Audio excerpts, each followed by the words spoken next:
nga ikaw gapo magapabilin diha ni Jesus. Doon na tayo taksa-taksa ka mga rason igsoon.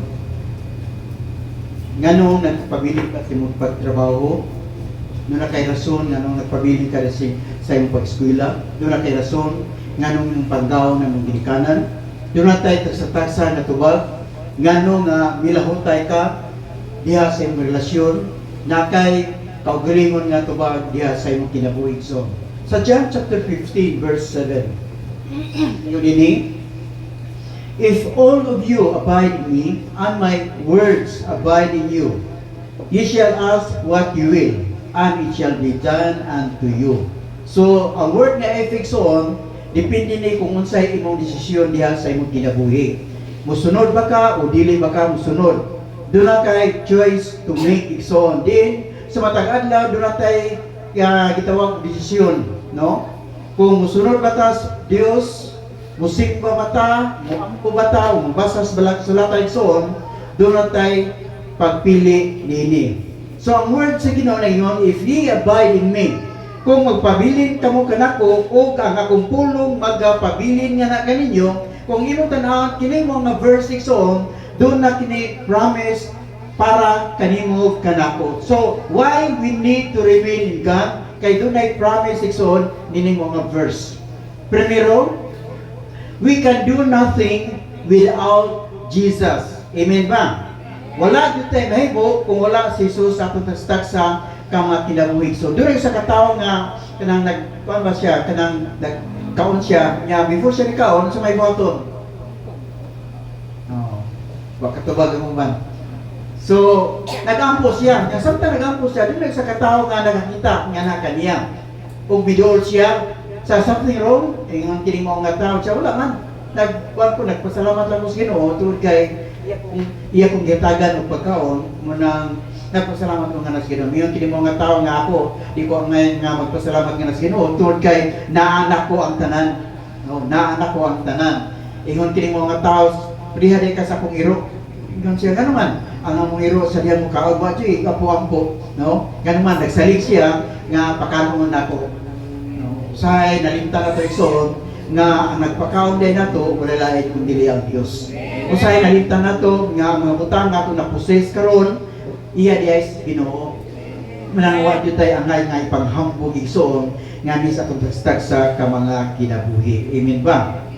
So diri sa katawo sa balang sulatan nga gipanalanginan nga nas Ginoo og mingon siya nga kaon inom kay itaganan ko ikaw daghan kaayo nga mga panalangin. Pero ang Dios mingon nga kadiya, huy tawo buang. Manggali wa mingon ang ba? Wa mingon ang pulong sa Ginoo. Huy tawo palahubog. Karong gabi kuhaon ko ikaw. Manggali kay ingon nga, huy tawo buang. Karong gabi kuhaon ko ikaw. So gimension gyud sa mga tao nga inom kaon. So grabe gyud ang iyang kuan, grabe gyud ang iyang pagpanghambog siya sa paglihok igsoon. Pero ang Dios wala nalipay diha sa iyang gisulti igsoon. Amen ba? So importante gyud kayo nga ang Dios no nganis atong tasatasa ka mga kinabuhi. Sa mas tubig ba? Ang tubig grabe ka importante nganis atong kinabuhi. Kung wala ang tubig, di ta kainom igsoon. Kung wala ang tubig, di ta ka laba. Kung wala ang tubig igsoon, dili ta makahimo sa mabutang sa matag adlaw igsoon katong pagkahimo. Nga naman tungod kay kung way tubig, pwerteng paita.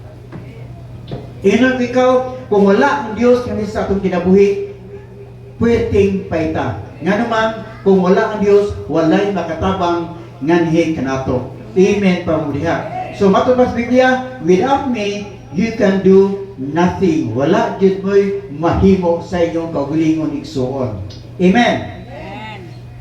So wala jud tay angay nga ipanghambog sa atong tagsa ka mga kinabuhi. Unsa man kadako ang imong monthly, pero wala jud tay kapanghambog ganumang tungod kay ang Dios igsuon mo itag-iya sa tanan nga mga butang. Ikaduha, we are truly connected to Him. No?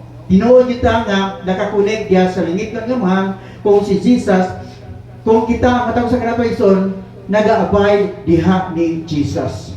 Matod pas Biblia, Jesus is the vine and we are the branches. So, mahimo lamang ang branches isoon makaangkon sa gitawag og bunga sa dihang connected siya sa gitawag og vine. Amen ba? So, ang tinuod nga Christian, mahimo lamang fruitful, mahimo lamang nga active o alive igsoon sa diyang connected siya diha sa atong Ginoong Jesucristo. So, tanawan ang imong tupay kung active ba na, alive ba na? No? Mingon siya, and my words remain in you. Ang akong pulong magapabilin diha kaninyo.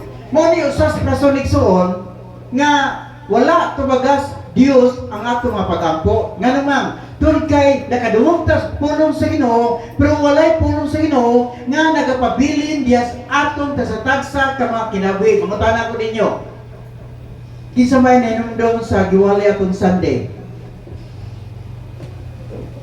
Di ba ni mo si mana grabe tag Lord, datangi ko ani Lord. Nya wa ka ni bulong nganong wa ka tubagas Ginoo, kay walay pulo nga nagapabilin diha sa imong kinabuhi igsoon. Kuha niyo? Amen ba?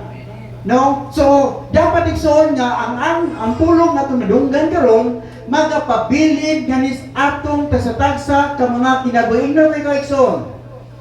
Kining pulong ay madunggan karon ang ngayon nga magapabilin nga na kanimo nga naman kay nining mo nga si Mana igsoon ang yawa nag-andang naglitag para kanimo kanako o kining mo nga pulong igsoon mo kini ang murimay nga ni kanato aron to na maka-overcome kita igsoon unsa may pagabuhaton sa yawa nga nis atong kasatagsa ka mga kinabuhi. Amen pamabunihan.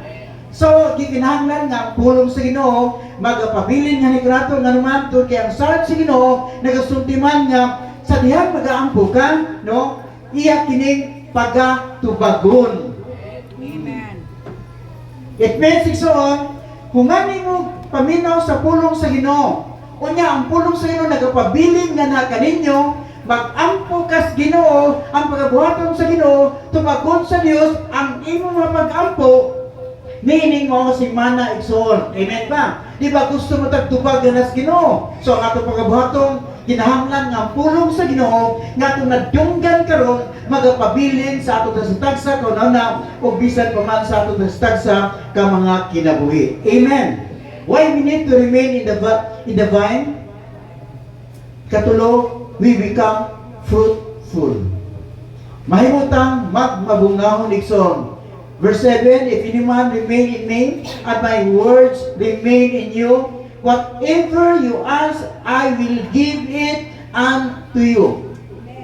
Di ba sa matag adlaw nag-amputag kanang dito blessing, nag-amputag protection sa atong tagsa ka kinabuhi, nag-amputag ang gabiton tas Ginoo. Oh, pero nag-amputag gabiton tas Ginoo. Wait, wala gid biya. Ha? Dapat mag-amputan mo, gabita ko Ginoo. Gabita ko Lord nga makashare ko pulong sa imong pulong Lord sa akong masilingan Ginoo. Gabita ko Ginoo aron kini mo nga pulong Lord maabot sa akong pamilya. No, dapat mag-desire ta, dapat mag-amput ta. Nining mo nga mga pulong igsoon. Amen pababunihan. So, gikinahanglan no nga magapabilin ta pulong sa Ginoo kay ang saad sa Ginoo, whatever you ask I will give unto you. So gusto sa Ginoo nga mahimutang mabungahon nga pagka-Kristohanon. Gusto makita sa Ginoo igsoon nga ang iyang pabor makita dihas imong kinabuhi. Gusto sa Dios igsoon nga tubagon gyud niya ang imong mga pag-ampo. Ang usa ka anak sa Dios igsoon kinahanglan mabungahon. O dapat connected ka sa gitawag o vine nga mao ang atong Ginoong Kristo igsoon. Amen po ang So, blessing ang giandam sa Dios para sa iya magkanang matupad Jeremiah 17 verse 7. Blessed is the man that trusted in the Lord. Bulahan ang tao nga nagasalig diha sa Dios. It means igsoon sa diyang gisalig tas Ginoo gitawag kag bulahan nga pagkatawo. Para buwak may gusto. Doon ay gimension sa Bible igsoon, babae nga gitawag siya blessed. Kisa man? si Maria, no, gitawag siya blessed woman. Nga naman to kay nahimo siyang vessel igsoon aron ang Messiah mataw dinis kalibutan. No? Mayroon kang blessed igsoon nga naman to kay ang word sa Ginoo si Jesus Christ na anas imong kinabuhi. Nahimo kang vessel karon igsoon aron ka ng pulong sa Ginoo o si Jesus Christ igsoon moabot dias imong pamilya. Walang gitawag kang blessed nga pagkatao igsoon. So ayaw sayang nga kining word nga blessed nga pagkatao sa diyang imong taguan kanang gitawag og Jesus dias imong kinabuhi. Dapat imo lang i-share igsoon nga naman gimo kang vessel nga nas Ginoo. Hallelujah. Pero naluspad man. Gipili ka sa Ginoo. Matubas Biblia, you have not chosen me, but I have chosen you. Kaya kung ang tao pabutan ng soon, ambot pilar ka ang mo kanang mo pili para sa Ginoo. Karon labi na sa pista karon gikas kanang Mayo 1 hangtod sa katapusan. Grabing pista katong nagpantay sa balay pa. Grabe istorya nagpista. Karon nga adlaw pista ros kanang bagakay, no? Bagakay sunod adlaw ana sa Malaubang. Ano bitaw? Grabe memorize man. Ipanglista nila kuan. Ako po nagunaw ako pista asa ka kanu sa kang pista sa mga Kristohano na kay wato bugurot. So naanak ang desisyon, pista o simba? Ay nalaw pamasa ko eh. Ay nalaw mo tuba kay madugal ka na ito sala. So kung kita'y pabuton, mukhang yun. Tanang maroon ha? Tanang makasimbahanan karon hawang. Pero ato mos bulangan. Labi na kang stanggok, ganun sa ilan pa no? Amin? Ang ikasagianan, grabe, naghanan sa kinan mga motor. Labaw pa sa maligyang motor good. Grabe, kadaghan kayo ikson. Ya, kanang usa ka motor, usa ka sakinan. Pila ka katawo mo pa na musakay. Kaya ang mga motor din yung mayap, grabe kadaghan kayo. No? Kung ang tao papilion, wag yung pupili na sa Ginoo. Bisa karon. Papilion mo. Ato mo sa beach o musimba mo. Ay nalang tubag lagi. Kaya may baon. Pagod ka nga rin yung sala. Pero gipili tas Ginoo, manila kanindo. Kay bisan pa man sa ato mga panggipili tas Ginoo. Bisan tanawag na ang mga disciples ni Jesus. Tulong katuig kuyog ni Jesus, gipakaon ni Jesus, panahon sa problema igsoon, gibiyaan nila si Jesus. Nagpabili man daw si Pedro, pero gidinay niya si Jesus, siyang kinabuhi igsoon. Pero pagkabanahon ni Jesus igsoon, gibalikan ang iyang mga disciples, dili aron hukman, dili aron buyboyon, kung dili gipili lang gihapon ni Jesus ang iyang mga disciples. Naibalo ang Diyos sa atong mga kulihon, naibalo ang Diyos sa atong mga sala, naibalo ang Diyos sa tanan natong sekreto igsoon, pero gipili lang yapon tas Ginoo. Walay nakanindot sa Diyos katong gilagaran igsoon. Nga naman, wa ta gikondem sa Ginoo, wa ta gi-curse sa Ginoo, pero kimahal lang yapon tas Ginoo, gipili lang yapon tas Ginoo. Dapat magpabilin ta diha sa atong Diyos igsoon. Nga naman, kay taliwala sa atong kulihon, gipili tas Ginoo. Mutana kon nga ba? Kinsa may wa mibiya sa atong bisyo. Ay nalabog tubag. Hindi makasala mo. Mulay na nalabog tubag. Pero sa gihapon, higugma kas Ginoo, gipili kas Ginoo. Nga naman, doon kay ang Diyos igsoon, dunay katuyuan diha sa imong kinabuhi. Tanaw mo na, gibalikan niya ang mga disciples ni Jesus. Si Pedro, gidinay niya si Jesus. Pero tanawa, siyang gibalikan sila ni Jesus, niya si Pedro ng paggamit niya sa Ginoo. Usa kawalihan, 3,000 ang nakabig igsuon. Karon ang mga pastor, 3,000 kawalihan, way nakabig. Hindi pait kayo. No?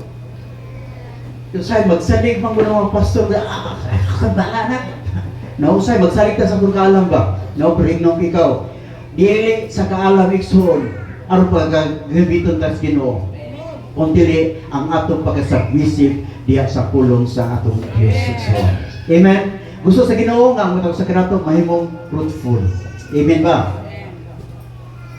Leader ka sa church, gusto sa Ginoo nga makita nga mahimo kang fruitful. Musician ka man, gusto sa Ginoo nga makita nga fruitful ka, nga pagka-musician ikson. Gusto sa Ginoo nga mahimo kang fruitful nga pagka magtotoo diha sa Ginoo. Ngayon ang pulo sa Ginoo, if ye abide in me and my words remain in you. Ang mensahe ikson, promise ikson, iyang tubagon ang atong mga pag-ampo. Manindog kita tanan.